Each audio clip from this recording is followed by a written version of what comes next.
Good evening, everyone. Welcome to the latest in our series of FCC Zoom events. I'm Rebecca Bailey. I hope you all have a glass of wine to hand because the next hour is going to be all about the vino, and I can guarantee if you don't have something to sip on, you're going to feel very thirsty by the end of it. We're honored tonight to welcome mainland China's most qualified wine expert, Master of Wine, Fongyee Walker. Fongyee is the co-founder of Dragon Phoenix Wine Consulting, which is Beijing's first and fully independent wine consulting service. She's had many years' experience as a teacher and has judged at numerous wine competitions. She still finds time on top of that to write a column for Decanter China and be the star of an online show called Wok and Wine, which is about pairing Chinese food and Chinese wine and has over 4 million viewers. It's Chinese wine that we're going to be focusing on tonight. Even though you might not think of it immediately when you think of wine, it's actually the world's 6th largest producer by volume, and it's second only to Spain in terms of vineyard area. So lots to talk about. If you have any questions, please do send them in. The email address is question@fcchk.org. That's question singular at fcchk.org. And we'll be putting them to Fongyee for you. So without further ado, I will hand you over to our moderator, FCC President Keith Richburg, who I'm told is quite an expert on wine. Well, I've known a little bit, but I'm not as much as our expert here. So thank you for that introduction, Rebecca. Thank you, Fongyee, for joining us. Let's get started right away. And may I just ask you, what is a master of wine? And what does it take to become a master of wine in China?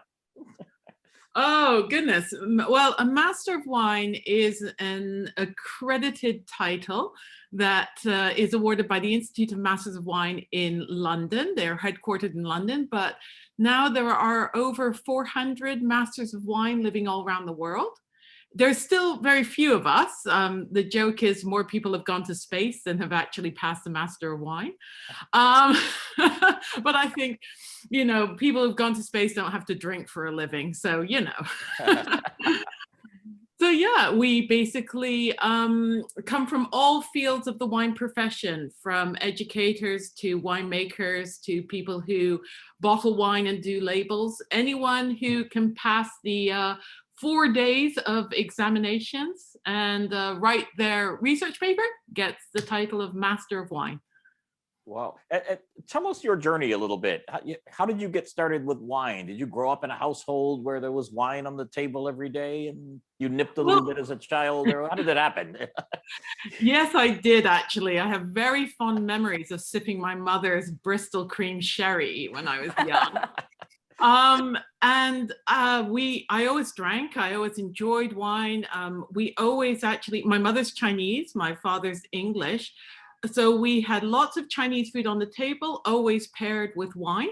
So I grew up thinking that was normal, but I didn't get into wine in a sort of serious, geeky way until I was at Cambridge, and I was supposed to be doing a PhD and ended up getting distracted into the wine tasting team by my husband, then boyfriend.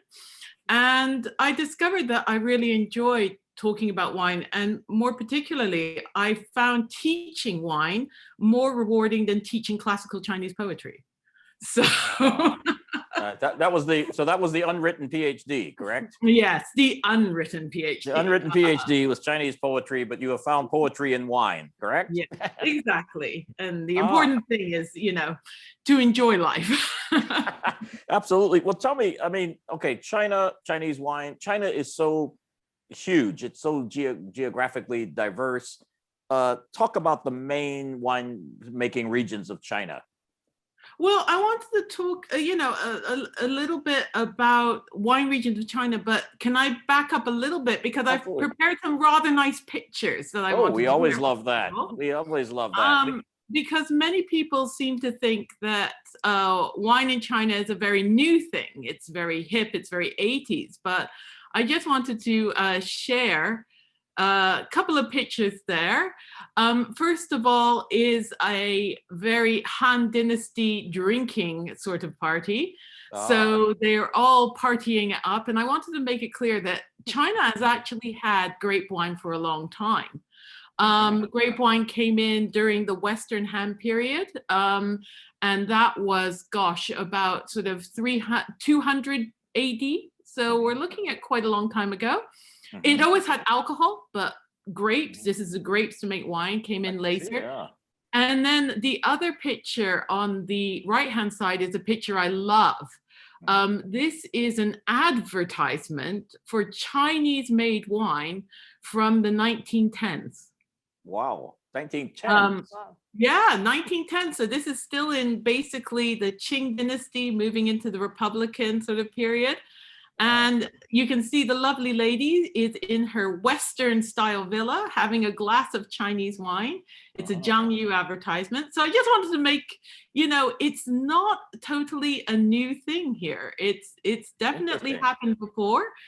And so it was a long time in developing, and really wine was never an everyday part of Chinese culture.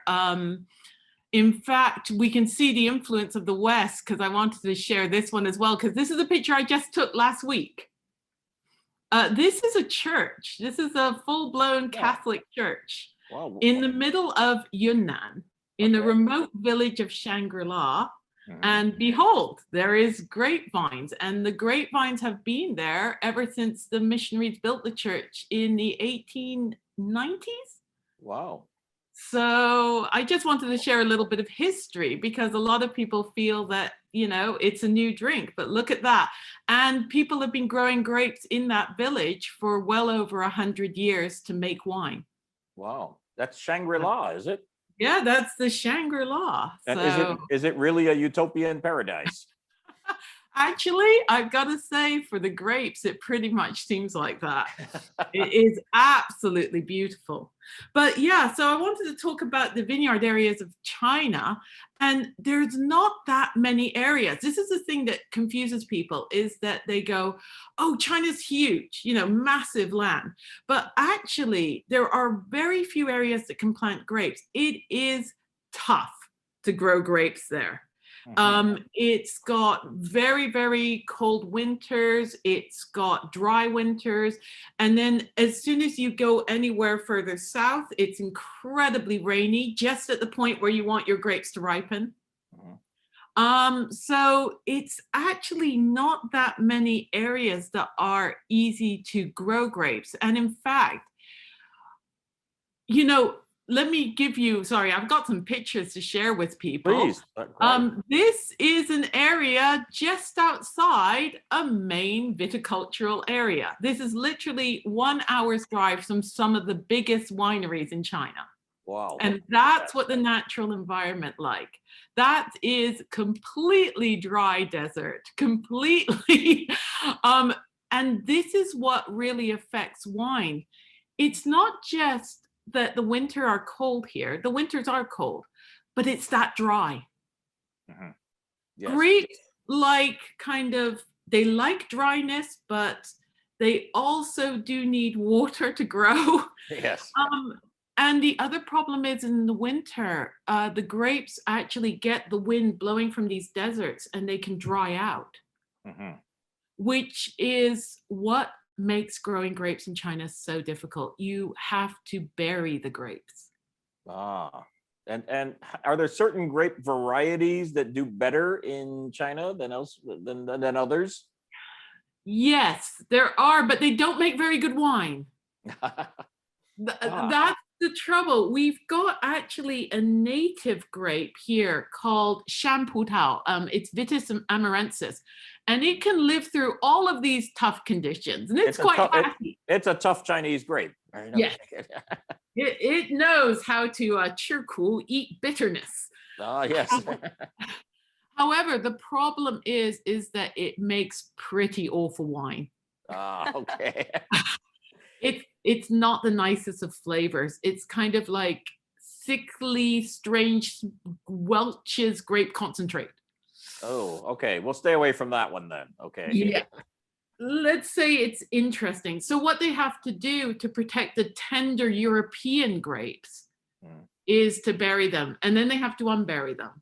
And then they have to bury them again and unbury them. And as you can imagine, this is a lot of cost. Right. This is a lot of labor. I don't know if you're interested, but I have a video if you'd like to see. If you could please do. Yes, let's Yeah? see. Okay, I will share the screen then. And this is a video I filmed of one poor guy unburying everything that he had to do here. Oh my goodness. So you can see that all the burial has to be done by hand. That it has, you know, this one guy, this is how long it's taking him to unbury a single vine. Wow. Now you'll have 5,000 vines to a hectare, 4,000 vines to a hectare. So this poor guy's laboring away. And this gives you an idea of what has to be done every single springtime. Wow, that's really fast. And how deep are these buried? How deep are these They're vines? buried about 40 centimeters to 50 centimeters deep, depending on how dry the air is. So there we go. Wow, that's and where was that video taken? Where was That's that? just outside of Beijing, actually. Ah, okay. So Beijing has vineyards. If anyone's interested, if you drive out to Badaling Great Wall, you can drive a little bit further and you will actually see the vineyard where that's made. Oh, yet another attraction of the Great Wall. Yes, and it's fabulous because the vineyards actually look onto the Great Wall. So you can have a glass of wine, watch the grapes, see the Great Wall. I can't think of anything better. That's fantastic. Yeah. So are there certain regions that are better than others? Yeah, so most of the regions in China, you're going to have to do that. But there are two special regions where you don't have to, where grapes look more like they do in the West. They don't have to be buried and unburied. And that's, first of all, it's the peninsula of Shandong. Shandong is a very maritime area. It's bounded by the sea, so it doesn't get this dry wind. And I can share a couple of pictures. In fact, if you can see on the left side, that is the winery established by Lafite, by Chateau Lafite. And you can get an idea of what the coast looks like there with sloping down to the ocean. Wow, so that's Shandong there. And then the other area you don't have to bury vines in is Shangri-La in Yunnan. Utopia, right? Yes, look at it. But have you had a look at the slopes that the vines are on? Ah, yes, the terraced vines. I've seen some of those in areas of France, but not very common. Not very common because they cost a lot of money and they're very dangerous. And I nearly went tumbling down, right down to the Mekong River. Oh, wow. Was that because you were drinking the wine or because you lost your footing? No, I was just trying to walk to the next row of vines and the local villagers all laughed at me as I sort of tumbled down the slope. Oh my goodness. When I tumble down, it's usually because I've been drinking the wine. I wish I had. I think it would be more relaxing. But yeah, so those are the two areas that don't need to do this burial. But as you can see from the picture of Yunnan, it's pretty tough. Like to stand on slopes like this. Shandong's better, but mainly most of the wine comes from areas that you have to. By the way, I have a little quiz for you. I wonder if you can answer it correctly. There is a very big problem with weeds actually in Yunnan. I found out that they have a very serious problem managing their weeds because they like to grow organic. Organic weeds. So they have trouble with it. And I'd like to share a picture of the common weed found in Yunnan vineyards that you might not be aware of. Oh, I don't know whether you recognize Is that what it looks like? You meant they have a serious problem with weed. Yes, they have a problem with weed. So this is something I have found out for the first time just last week. How did you find this out? I was asking very serious questions about viticulture, and then my eye got stopped by this plant, and the viticulturist started laughing, and he goes, "That's a really bad weed around here." So you had some bad weed and good wine, is that correct? Yes. Okay. Let the record show. Anyways, I just thought you'd be interested in a common weed problem then. We can't wait to book our next trip to Yunnan. We're there. Right? That's exactly there. So it really is Shangri-La. Yes, you could say that. So yeah, And what you- I've fallen in love with the Shangri-La, region. It's not just the weed, believe me, but but it is incredible because most of the people working in the fields are also Tibet. They're actually Tibetan. And it's really fascinating to watch them, sort of get into wine. I've just been helping to teach some of them about wine. So it's fascinating. I think this is going to be a really interesting mix of cultures to have that together. And actually, that's something where the wine that you're drinking is also quite important because you're drinking a wine from Xinjiang, I believe. Katsateli. Katsateli, yes. Yeah. Which I don't know if anyone else in the audience knows what the grape is, but Katsateli is a Georgian grape. Georgian grape. Yeah. Not Atlanta, Georgia. No. Oh, no, not Atlanta. Oh, okay. Forget it then. I thought it was Atlanta, Georgia. No, okay. I always have that trouble when I told my parents I'm going off to Georgia to taste wine, and they're like, Oh, no. Yeah, oh, no, they have problems in Georgia, right? Yeah. Not this Georgia. Okay. So yeah, that's a Georgian wine, and that's coming. Why they pick that kind of grape is because the area that's from in Xinjiang, which is the Turpan Basin, has incredibly high temperatures and ranges of temperatures. It's boiling during the day, freezing during the night. Not a lot of grapes can cope with it, but the Georgian guys can because those grapes are pretty tough. If you can live in Georgia, you can live in China, you're saying, right? Yeah. If you're a grape. And I hope you like it. I mean, it's one of my favorites. It's delicious. What am I tasting in here? Well, Katsateli is not a really fragrant grape. It's more of a structured grape. To me, I kind of think of it like Georgian Chablis. It's got that sort of acid and that sort of zing.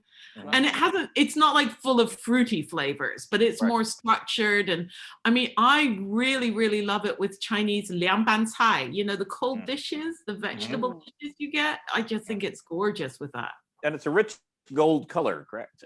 Yeah. And that one, they also have another grape that is Georgian as well, which is the Saperavi. So I know that the FCC is bringing on the Saperavi too. I recommended it. Oh gosh, you're all prepared. We decided not to open 2 bottles at the same time. The Zoom would not go well. Yeah, the Zoom would not go well. Yeah, and Saperavi is pretty high in alcohol. Can you imagine those Georgian guys getting drunk on it and singing songs? And yeah, Saperavi is not a wimpy grape. Oh, that's a tough grape too then. That's one of those tough grape varieties. It's not just tough in terms of viticulture. It's also like, if you like big Napa Cabs or Zinfandels or, those sort of big wines, Saperavi is the way to go. Okay. Well, could you just walk us through the production of wine in China, starting with the harvest and then, go take us through the steps. So, I mean, the biggest thing about these poor vines is usually in the middle of spring, they get unburied and then they put them back up onto the trellis. After ripening, you have the race to get the harvest in. After harvesting, here it's pretty traditional winemaking. No one's doing something, not so many people are doing really funky things. They tend to copy the French. So most of the wine, except actually for the one you're drinking, most of the wine does go through sort of oak barrel maturation. It's quite lush, it's quite ripe. I think the FCC has another wine on, which is called Tian Sai, which is more standard Chardonnay, Merlot, Cabernet stuff. And those are definitely good if you like sort of more oaky. The one that you're drinking from Puchang is going for a more sort of funky vibe. I think because it's Georgian and they want to go for that sort of less oaked, more vibrant sort of flavor. So it's producing all sorts. I mean, our biggest trouble here is that it's really hard to find winemakers.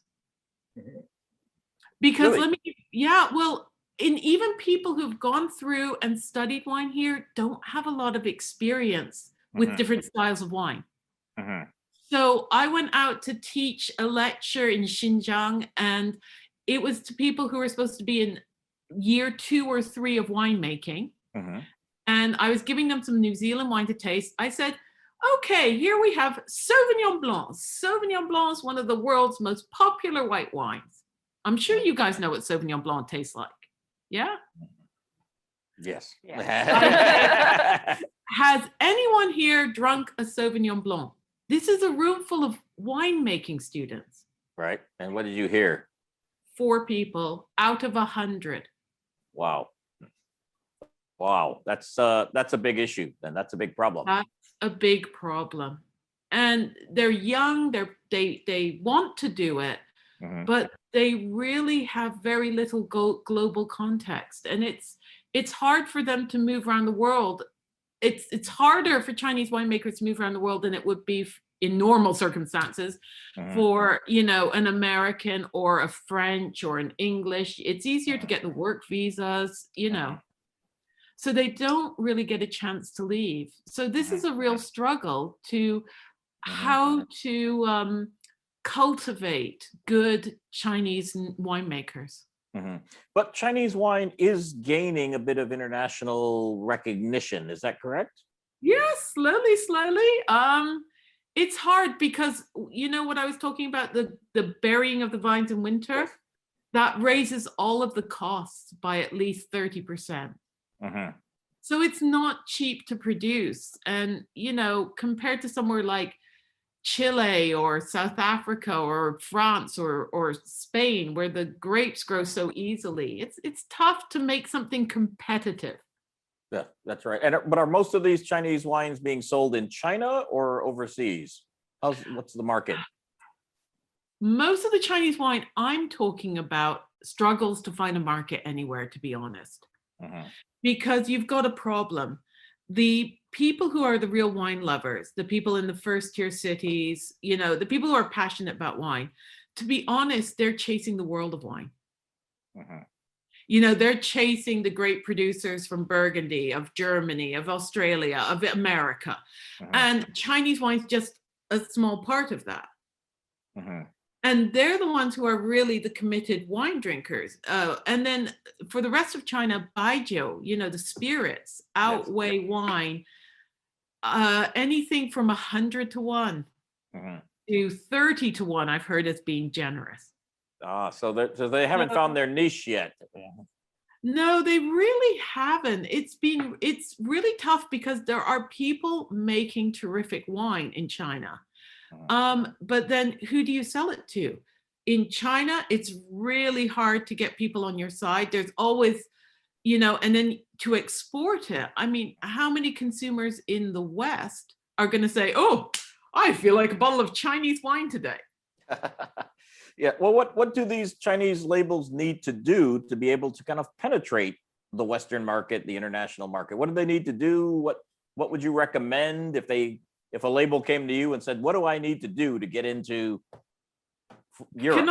I'm going to say something very left field sounding. Left field, we like that. Which I think too many times when you hear that question, people start answering by marketing or brand promotion or, you know, stuff like that. I think what they should do is go around to major capital cities of the world and open very high-end Michelin-starred Chinese restaurants. Why is that? Explain that.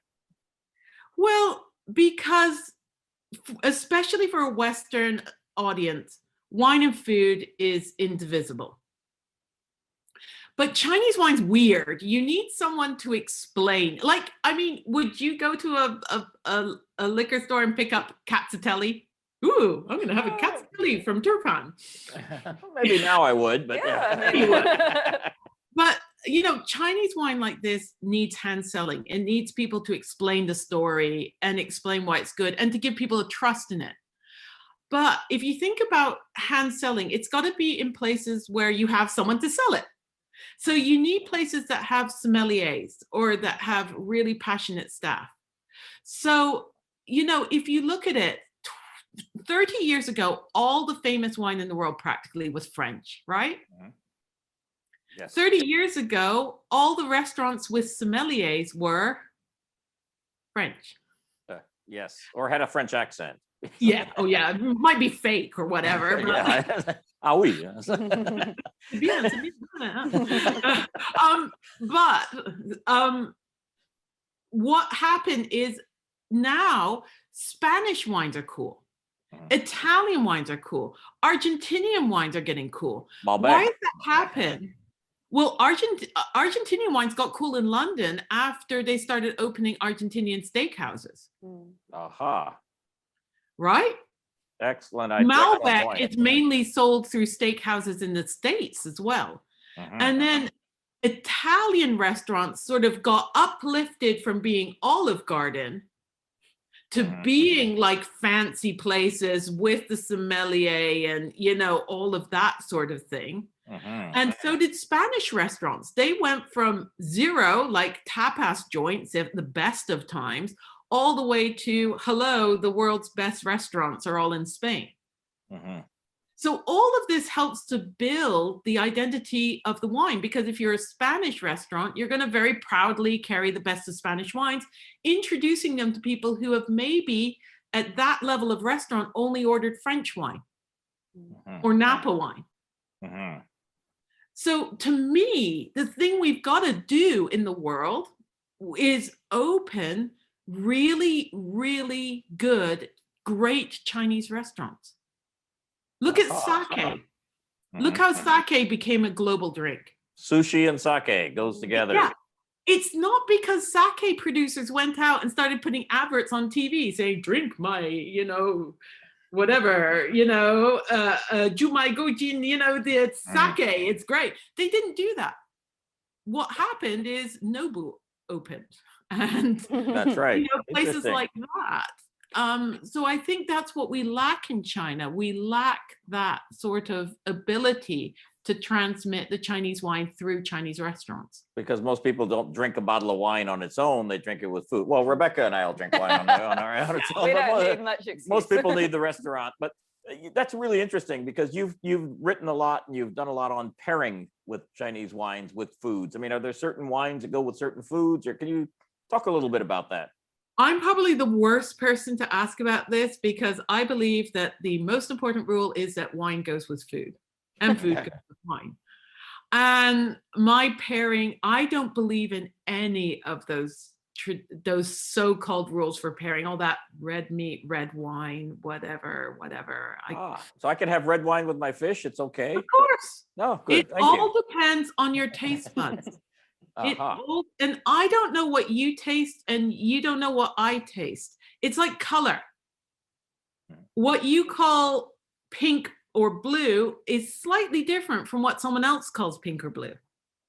And we kind of learn to call it pink or blue, but we definitely know, because haven't you had any of those arguments? Like I had an argument about my hair in the office. Is it blue-green or is it green-blue? I think I see pink and green. Well, yeah, the pink is there, but you know. So flavors are like that. I mean, you might have wondered why people, you know, put hot sauce over everything and other people freak out if you put black pepper. And so I think the important thing is to understand what your own palate is. So usually what I do is I ask people, what do they order at Starbucks? Do you order like an espresso, a double espresso? Or do you order like an Americano? Or do you order a matcha frappuccino? Yes, right. Because that shows me something about where your taste bud sensitivity is. I would say if you like espresso, go ahead and drink fish and drink red wine with fish. Interesting. Yeah. And in your opinion, is China now producing a world-class wine, or right now, or what would they need to do to produce a world-class wine? No, they are definitely producing a world-class wines. There are some that are absolutely delicious. In fact, I showed blind a very nice Burgundy against a Chinese Pinot. And this was to a whole group of people. And everyone swore blind that the Chinese Pinot Noir was the Burgundy because it was better. Wow. And I said, ha ha ha ha. There are some superlative wines coming out of China. The most famous one actually comes from Aoyuan, and I showed you the picture of the vineyards where they come from. That's Aoyuan, and that's incredibly expensive. I mean, that's selling for as much as a Napa Cab, you know, a cult wine would be. The Lafitte project, the Longdai, it's called Longdai, the wine, is very delicious. But it doesn't have to be that particularly high end. Shandong is producing some beautiful rosés. Rosés, okay, interesting. Yeah, very, and not expensive, about 130 renminbi. So that in Chinese market is completely reasonable because wine is expensive here. What about the glass you're drinking? Lovely, lovely. I think it's fantastic. I think it's great. I think it's great. And a lot of these wines could hold their head up high in a competition. A lot of Chinese wines have been entering competitions and winning lots of prizes. So I think it's good. I mean, their main trouble is who buys it.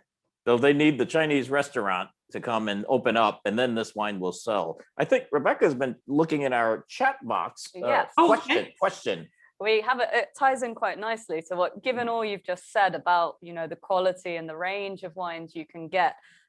Genevieve Alexander, who's on our board of governors, asks, how do you attract particularly Generation Z audience to both try and appreciate Chinese wines, given that they're more familiar with and they have more kind of exposure to wines from other countries? Okay, so this is Gen Z in China. Yes. Oh, yes.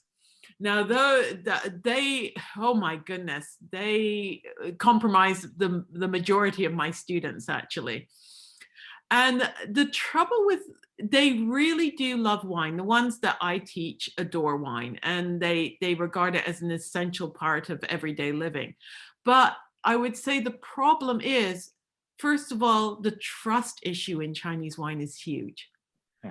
You know, even though they are patriotic Chinese and they want to support it, they do get worried that it's not what it says it is. You know, that it's imported cheap wine that they've put in a pretty label and said it's Chinese and kind of faked its way around. And I mean, you know, consumer confidence is a trouble with Chinese made goods. Also, the trouble is that even those younger people in China very much drink wine for face. They're looking for, you know, they're looking to be the ones showing off to their friends. In that case, they're really chasing trophy wines. And until we can get some Chinese wines that really become trophy wines, it's hard to engage those people. You know?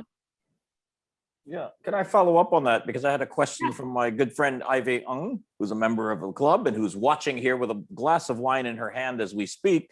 She asked, are there any limitations to Chinese wines being considered as an alternative to French or American or Australian wines? What are their limitations? I think the limitations are really clear that the production here will not be that big. The production here really isn't actually. It's really difficult to make wine. And the thing is that people get very excited because they talk about the vineyard area of China. And the vineyard area of China is one of the biggest in the world. But keep in mind that Turkey is number 5 in vineyard area, and Iran is also in the top 10 of vineyard area. The mistake is thinking vineyard area equals wine. Right. Because it's so much easier to grow eating grapes, and because, like, you gotta know this, Chinese love fruit. You know, you go to someone's house, you don't bring a bottle of wine, you bring fruit. You thank someone, you thank them with fruit. You bring fruit. So fruit, the global, you know, the Chinese word for love is fruit. But what, so in other words, the farmers can make a lot more money and a lot more dependable because eating grapes don't require so much work. They have lower sugar standards, they have lower ripeness standards. So in other words, 90% of China is eating grapes. 90%. Wow. 90% of that huge area of China is eating grapes. And in fact, 45% of China's vineyard area is one grape. It's called the red globe. And it's like a perfect little round, very nice for presents. Yes, I've had many. Wrap it up in a little basket with a bow. So actually, if you think only 10% of its vineyard area, the production isn't that big. And then because it's so difficult to produce, the costs are high. So you're trying to sell a premium product to a market that essentially almost doesn't exist. So it's a huge challenge. And Ivy Ong also asked the question. She said, which region's wine should we be on the lookout for? For example, is there any up and coming region or grape variety that you know about that you're not telling us? I wish I could. You're keeping your eye on that we want to all know about. I would say that Yunnan, maybe because I have, in the last 3 weeks, I've been to 2 production areas. I've been to Shandong and Yunnan. Now, Shandong is worth keeping their eye on because recently there's been an influx led by Lafite of smaller family-owned wineries that are really looking to do high production. I've had a delicious Cabernet Franc from there. Nice. And if you like sweet wine, Shandong is making a Petit Mansang, which is a very nice southern French grape. They're doing very nice sort of sweet, but not too sweet styles of wine. Very nice to have with the Shandong apple pie and that sort of thing. Also very good if you don't like spicy food. Very good with a Sichuan hot pot to cut the heat. Yunnan it's majestic. It's amazing. And you're hanging 2,000 meters above the Mekong River. I love it. In vineyards. It's closer to Southeast Asia in many ways in terms of the climate and the temperament and the culture. It's great. Yeah. And what's really cool is that where the vineyards are right at the boundary of Tibet.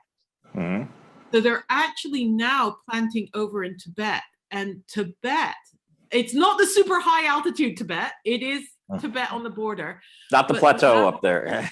That looks like it. I mean, it's going to be good.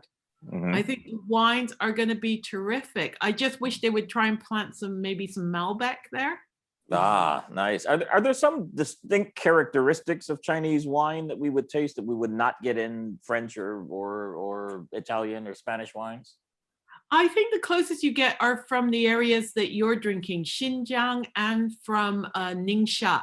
Ningxia is the area that's being promoted by the government very heavily. And to me, those wines always have, because their diurnal difference of temperature is so high, they have this characteristic where they have a lot of sweet fruit, very high alcohol, but also a sort of sharp acid sort of feel. Fruit and high alcohol. Okay. Yeah, big. I mean, I'm not a big wine person, but my husband is, so I can appreciate it. But their grape over there, which I think will be the flagship for them, it is a grape called Marselan. Marselan. I've heard of Marselan. It's a very rare grape. It was created in Montpellier by crossbreeding a South France grape called Grenache and the famous Bordeaux Cabernet Sauvignon. Yes. Okay. So they put them together and they created a hybrid, and it's a crossing. And what you get here is you get some Cabernet dark fruit and the Cabernet structure, but it's also not scared of being hot like Grenache, and it produces a lot of grapes. Oh, interesting. Did you have a question from the audience? I do, actually. Our drinking audience is listening. I have a question from a member who says, how are trends in the wider world of winemaking, like natural wine or biodynamic wine, are they playing out in China at all? Or Biodynamic is really tough. As I said, they're trying to do organic in places in Shangri-La. But it's really tough in the rest of China because they have to spray a lot of anti-fungus because the rain comes, because it's semi-monsoonal. So the rain comes just as the grapes get ripe. Having said that, some people are really passionate. There's a small winery in Ningxia called Domaine des Arômes, which is trying to do biodynamic. And I just went to a producer in Shandong called Longting, and actually one of the pictures was of their vineyards. They are not only going biodynamic, they have installed a speaker system in their vineyards, and they play nothing but Vivaldi and Mozart to their wine. Does that have an effect? Well, given the money that they've spent on it, I hope it does. But yeah, there's some people also making natural wine. There's a great winemaker who's a friend of mine called Ian Dye, and he is making crazy natural wine, skin contact Chardonnays in very small amounts, much to the bewilderment of the normal winemakers around him in Ningxia. Mm. Oh, and there are also people making wine in baijiu jars. Oh, like the traditional ceramic big jars that you would use to, you know, mature the baijiu spirit. Mm-hmm. So there are people making wine entirely in those sort of jars to embody them. With baijiu residue? No. Okay. So I was going to say, you said Chinese wines weren't very funky, but that sounds like it could be pretty funky. That's pretty funky. That slightly is terrifying. I have tasted a wine made with baijiu, but it was made by Penfolds. Is aging part of the process in Chinese winemaking, or not really? For Chinese grape winemaking? Yes. Yes. In fact, I would say that's one of the biggest problems with Chinese wine at the moment, is everyone who started in China making wine believed that Bordeaux was the only place that makes wine. Yes, it's all about Bordeaux. Yeah, and the way that Bordeaux made it is, you know, is the correct way. Mm-hmm. I'm personally not a big fan of Bordelais style winemaking, you know. I'm not an oaky person, I'm a gnocchi person. Mm-hmm. So they have a real problem because they believe that all reds should be 2 years in brand new oak, you know, and mature. And they kind of haven't caught on that the world trend is very much for lighter styles and fresher styles. Mm-hmm. You can see that wine that you have there, the Puchang, that style is actually because the owners are not Chinese. The owners are from Hong Kong. Uh-huh. So they're not mainland Chinese. They're Hong Kong Chinese, and they're very well up on what the modern trends are in the wine world. Mm-hmm. So they're looking to do stuff which is a little bit more interesting, I think. Mm-hmm. Oh, interesting. Could we get a few more questions in? Sure, because we have one from Christy Lou Stout, who says, "Hello, hi Fongyee. Please share. How do you say terroir in Chinese? And how great has been the challenge of trying to translate wine speak into Mandarin Chinese, into Putonghua? How's that happen?" Okay, well, first of all, we can't even translate terroir into English. Exactly. First English, then Chinese. How do we say terroir? Well, I mean, the way most people translate it, and I don't think it's a correct translation, but they say 风土, like earth and wind. 风土条件, the earth and wind conditions. I mean, but the trouble with terroir is that it includes people. Yes. So every time we say 风土, I'm always like, it's kind of not terroir. It's more like climate and soil. 风土人. Yeah, it needs 风土人. Yeah, but nobody would say that. They kind of like the 4-figure thing. So yeah, it's a pity because I mean, it is something that we can't say in English either. Mm-hmm. That's right. But how big a problem is that, translating kind of the wine speak of the wine world into Chinese, or do you just use the French? Or It's very, very difficult. It's very difficult because a lot of the terms are, you know, a lot of the terms are used in a very vague way, especially when tasting. So in Beijing, I often run a course which is called Weird Wine English. And I try to explain what it means when we say, oh, this wine's really crispy, you know, or it's got a zing on the tongue and stuff like that. And these are very difficult to say. But then again, I try to point out to my students that there are Chinese words for food that are very difficult to translate into English. Yes. So I said, what we have to do is not translate, but we have to work on our own vocabulary to be able to express wine good in our own, you know, in our own tongue. I think that's important. The one wonderful thing about mainland Chinese, the real 普通话, is that the grape varieties were translated beautifully in the Qing dynasty. Ah, okay. And I don't know who did it. I love whoever did it because they took these grapes and they made them sound better than the original. So for instance, Sauvignon Blanc. In other places which use Chinese characters, like, you know, in Taiwan, they'll just say so wei nong, which is just ugly. Yes. In 普通话, you say 长相思, which is forever thinking of you. Oh, I like that. That's the way I like to think of Sauvignon That Blanc. really is poetry in wine. The best Gewürztraminer, which is quite an ugly word really in English. Gewürztraminer gets translated as 琼瑶浆, the jade-like liquid of alcohol. Oh, that's poetic. The jade-like liquid of alcohol. Oh, it's great. I mean, you actually say the name to students and they go, that wine must be good. It must be good. Yeah, I would drink it.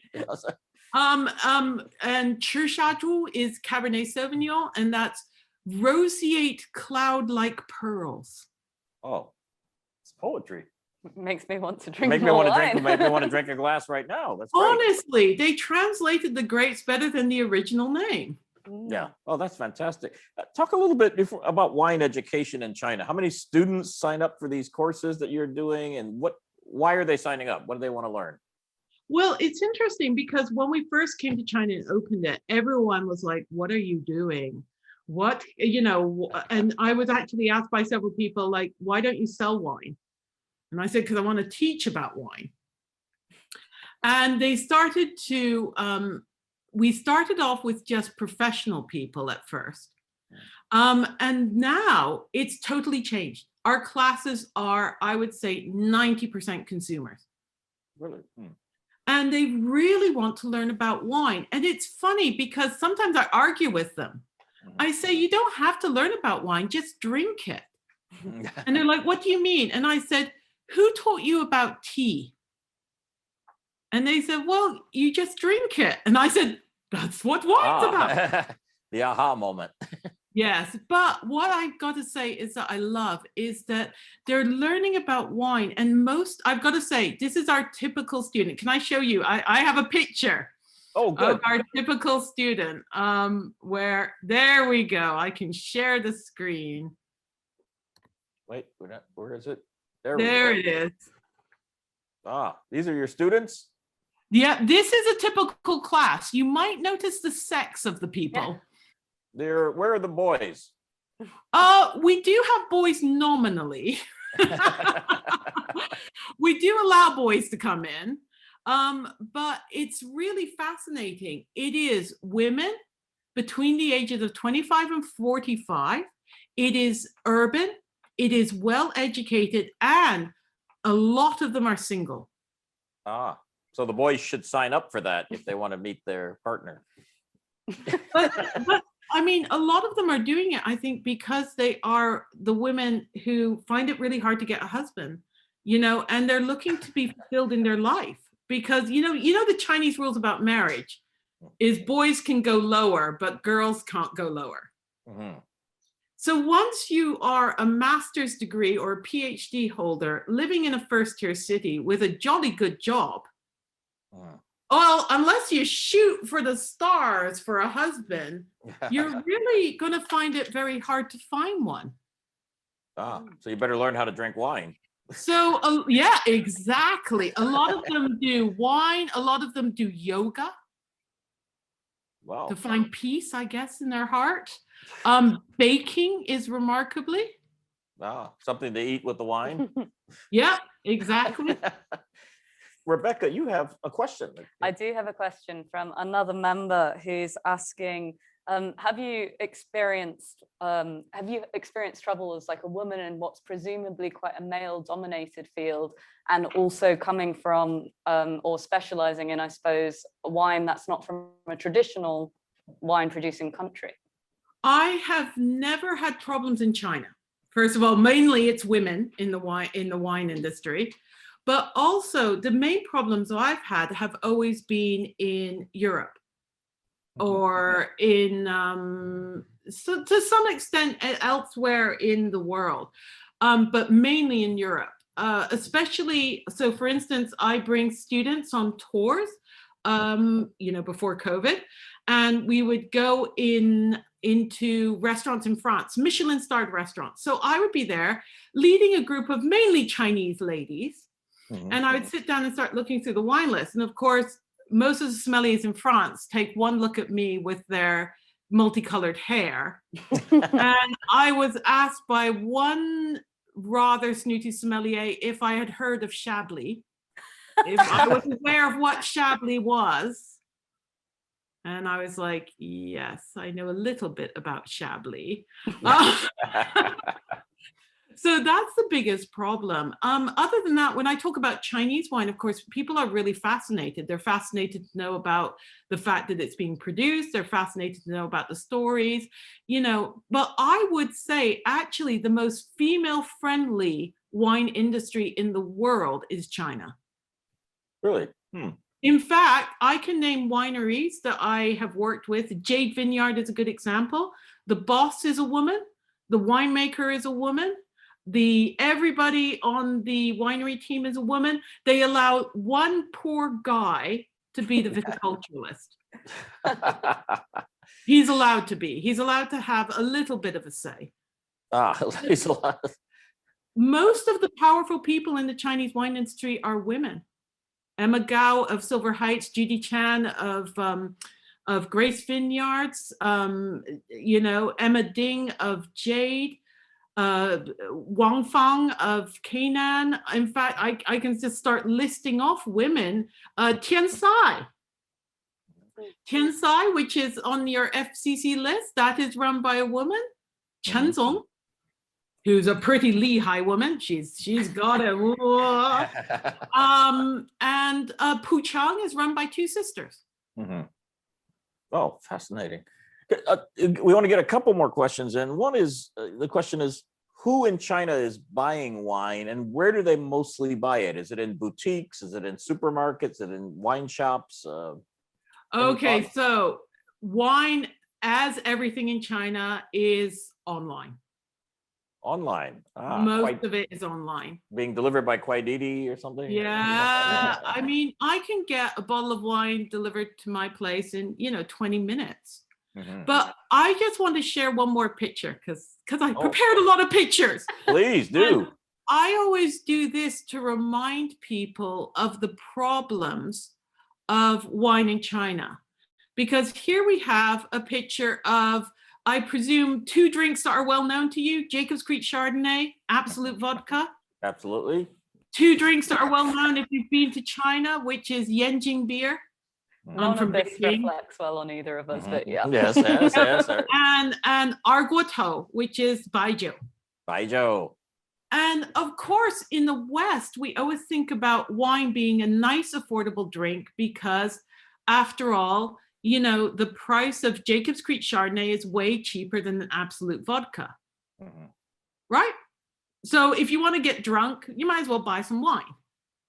But the trouble with China is that Jacob's Creek actually is the same price as Absolute Vodka. And if you actually, you know, so they're both retailing at about 100 renminbi. And in fact, Jacob's Creek has now gone up in price. So it now costs more to buy a Jacob's Creek Chardonnay than it does to cost buy a bottle of vodka. And then the other thing is, if you really just want to drink to get drunk, the Baijiu costs 1/5 of the price of any of those, and it's 56% alcohol. It'll get you there quicker. Yeah. And you know, I have fond memories at being at Tsinghua with a certain person in the audience of this talk, drinking rather a lot of that stuff. Oh, you want to can you tell us more? I will, but I'll be killed. And then the beer is the same. I mean, the beer is the same price as Coke. Tsingtao, yeah, exactly. So it's cheaper than Coke, actually. Yeah. So in other words, all of those price incentives that we get in the West to drink beer and lower alcohol drinks don't exist in China. So wine will never win on the pricing. It's got to win on the imagery and the lifestyle and the promotion. And that's why the most successful channels online have been ones where KOLs and really people who are tied to the wine really talk about what the wine could mean to you as a consumer, what the wine could mean to it. So for instance, I have a student of mine, Missy Yuan, who is incredibly successful at selling wine online to professional women in first and second tier cities who are aged between 25 and 45. That's the main market for wine. And she does it by constant sort of TikTok type videos where she talks about each of her wines and she goes, oh, this wine, you know, you gotta love it. It's amazing. And this is why I chose it. I chose it just for you, and et cetera, et cetera. So it's like live stream shopping. Yes. I mean, live streaming sells so much here. One of my friends sold 3,000 bottles of wine in 5 minutes of live streaming. Oh, wow. That's a new consumer trend, live stream shopping in China. So wine is being live stream shopped as well. Is that correct? Oh, yes. And, you know, my friend was so glad because she had an overstock of wine. She just paid a KOL to talk about the wine. And she was just like, it was magic. My whole store was disappeared. And the KOL knew nothing about wine. Oh my goodness. He was just drinking it and going, this is really nice. You should buy it. Here's a 6-pack. I've arranged for you to have a special price.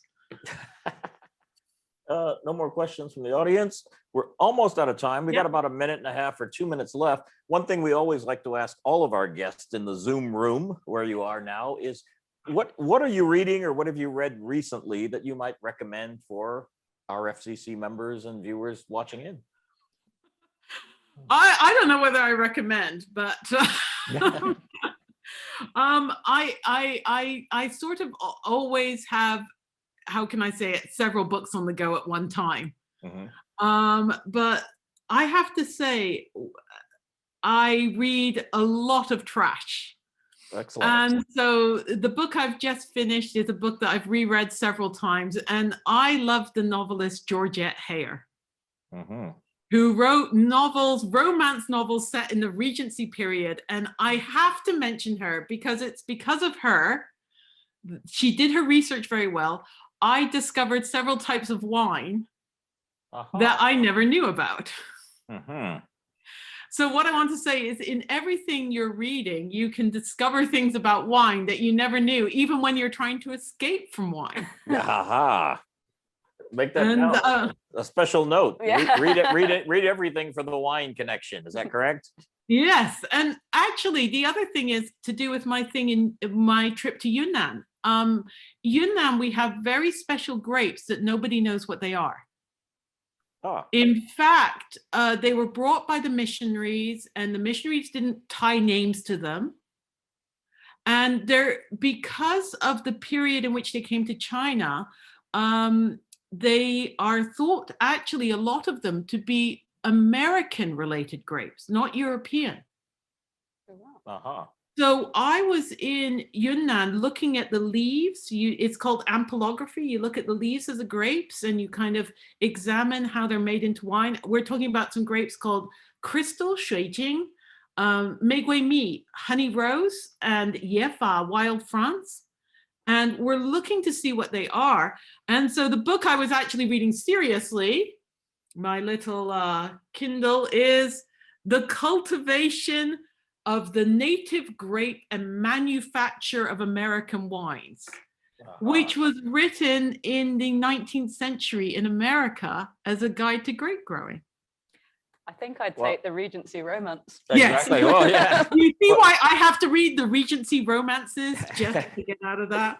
But it's actually fascinating. I got into it because we were hypothesizing about what grapes could be in Yunnan. So then I got all distracted about this, Victorian or, 19th century grape growing. It's very weird. Well, Fongyee Walker, thank you so much for this. It's been educational. We've been imbibing while listening to you, and I'm sure I'm so glad. Listening has been imbibing. It's been an educational wine journey and experience. We really want to say thank you for joining our FCC audience here. We'll be drinking some wines now. Rebecca, thank you very much for joining me for a verre. And please come and visit us when the travel restrictions are lifted and you can get back here and we can enjoy some wine together. And I hope that everyone does try a glass of the Chinese wines. If you like it funky, go for the Puchang. If you like it more traditional, go for the Tiansai. Okay, funky and traditional, you know what to get. Thank you, everybody, for listening to this special Zoom event at the FCC. And keep track of us on our YouTube channel for future events. Thank you, Fongyee. Thank you. Bye. All right. Bye-bye, everybody. Cheers.